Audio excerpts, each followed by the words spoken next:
Bonjour à tous, c'est Matt pour Addicted et je vais vous parler de la Burton Deep Sinker.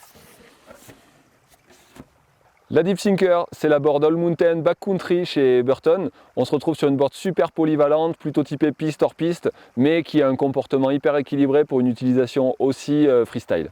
Sur cette planche, on se retrouve sur une directionnelle. On va avoir une spatule à l'avant bien généreuse, plus importante que la spatule arrière, et montée sur un profil légèrement pintail. Donc on va avoir une différence de largeur entre la spatule avant et la spatule arrière. Le talon est légèrement pincé, ça permet à la planche de s'enfoncer un petit peu plus dans la neige pour que l'avant remonte. Ça permet aussi à la planche de pivoter un petit peu plus facilement et donc on a des passages d'une carre à l'autre qui sont un petit peu plus intuitifs, un petit peu plus instantanés.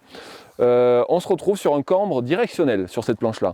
On va avoir un cambre classique sous les pieds qui apporte le côté accrocheur, incisif, beaucoup de relance, associé à une zone de rocker vraiment progressif qui apporte un côté plus doux au moment des entrées en courbe. On n'a pas quelque chose de trop radical, on a vraiment quelque chose qui pivote bien et qui permet de se mettre sur la carre de manière plus efficace. Et en plus de ça, toujours un super côté flottaison, déjauge qui permet de ne pas avoir à trop lutter sur la jambe arrière pour rester en surface de neige quand il y a beaucoup de poudreuse.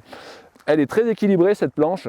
Si on devait couper les matières vraiment au niveau des spatules, on se retrouve avec des inserts qui sont très centrés et donc une board super équilibrée. On a presque un feeling twin, donc une board qui est très maniable et qu'on va pouvoir utiliser aussi sur une utilisation switch. Donc pour tout ce qui est replaque éventuelle en poudreuse et en switch, du coup ça fonctionne super bien. On a une méga qualité de glisse. On est sur un flex soutenu modérément. Voilà, on est sur un flex de 6-7 sur une échelle qui va jusqu'à 10. Donc on a de la déformation en torsion, en flex, beaucoup de rebond, beaucoup de dynamisme, des relances de courbe et un super ollie.